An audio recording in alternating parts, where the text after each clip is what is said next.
All things must come to an end, Falcons fans. It is official. The Falcons have made the tough decision, but the right decision, to let go of Raheem Morris and Terry Fontenot. Take a moment to revel in this. Take a moment to breathe in the dawn of a new day, Falcons fans, because today is the beginning of the turning around of this Herald franchise. Welcome in, Falcons fans, to Falcons Today by Chat Sports. My name is Moose. I am your host for the 2025 season and beyond. The 2026 season, I'm hoping I come back. I've enjoyed every moment of this season, regardless of the sludge on the field that we saw. Another 8-9 season. But I will tell you this, when I saw the news get pushed through on my phone that Raheem and Terry were gone, I thought of one word. Wow. I couldn't believe that Arthur Blank actually did it. It's a tough decision to let go of someone that you have been reported as being so close with, to just finally say, you're not the right guy for the job. We're going to break down my thoughts about why Raheem got fired, why Terry got fired, and ultimately where this team is going in 2026, because there are some big, big shoes that this next coach and that this next GM, Matt Ryan, are going to fill. But a new era officially begins today. And that is why you subscribe to this channel. That is why you lock us in every single day. I'm going to bring you the very latest, the very greatest, the most breaking and most pressing Atlanta Falcons news that you could possibly need, that you could possibly want. It is found right here on Falcons Today. So make sure you stay locked in. Hit that subscribe button right now. Wow. What a crazy day. What a crazy day. The Falcons beat the Saints, their division and most hated rivals.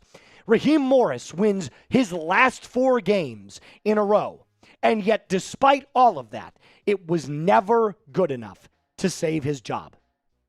Adam Schefter was the first one on this. Sources.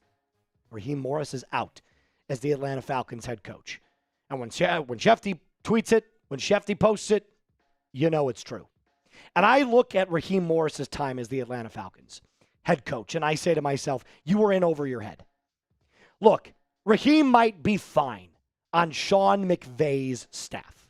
Raheem might be fine as someone that understands defenses. I mean, hell, he did have a hand in the Falcons breaking their franchise record for sacks in a singular season, which they did today.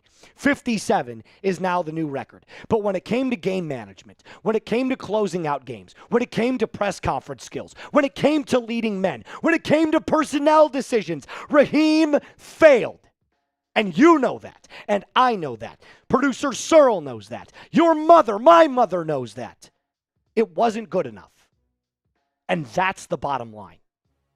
When does this organization wake up and finally decide good enough isn't good enough? We have higher expectations. We have higher demand. We have a higher belief in our players, in the MVP of the league, in Bijan Robinson, in our number 1 wide receiver, in this newfound identity that is this Falcons defense.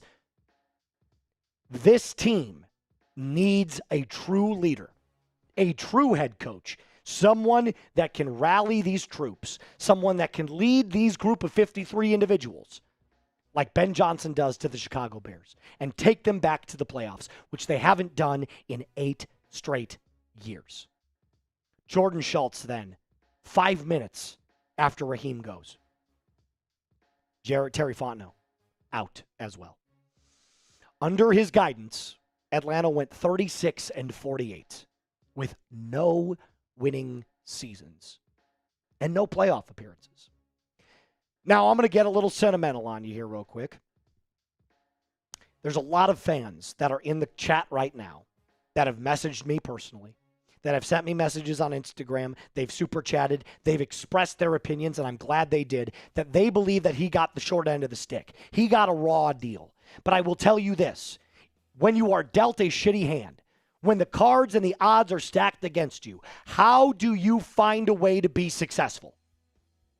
If the answer is you can't, then you need to find something else to do. Because I'll give you the perfect example.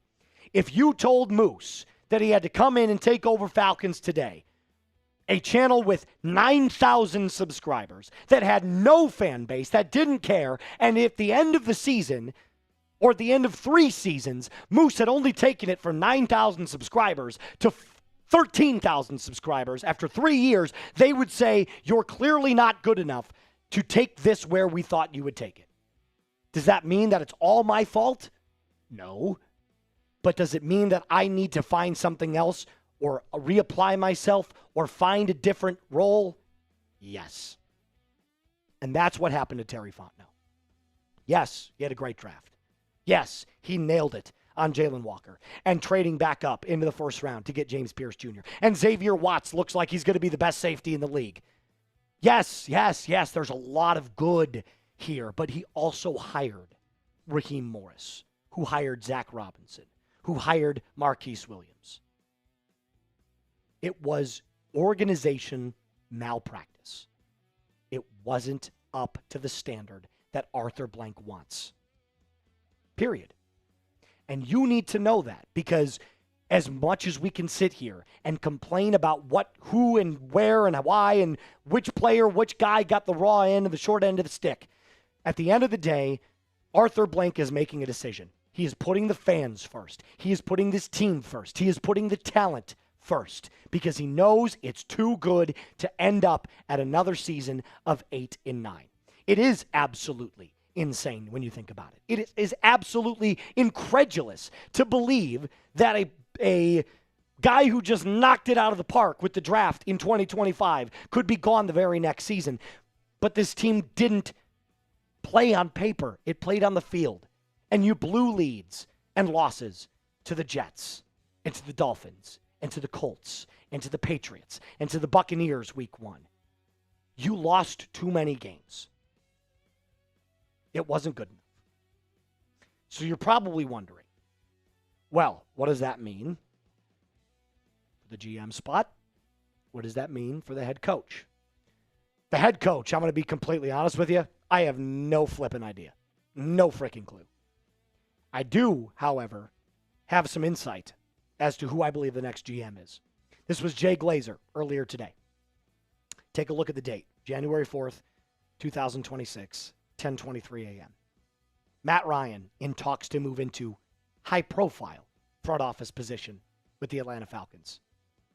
And literally 10 hours later, Terry Fontenot is let go and relieved of his duties. If it walks like a duck and it talks like a duck, it's probably a duck. I think Matty Ice is going to be your next GM. Sharp football mind, quarterback mind. Somebody that knows what this organization craves. Somebody knows that what organization or this organization needs to do to be successful.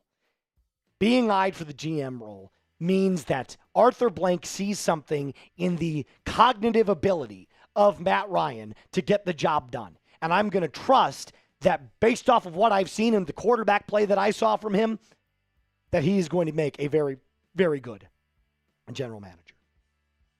But remember, it's a new era. The dawn of a new day is officially here. The Atlanta Falcons have fired Raheem Morris. They have fired Terry Fontenot. And this is why you subscribe. Get down in the chat right now if you're watching. Type me if you are subbed. Let me know that you made it to the very end of the video.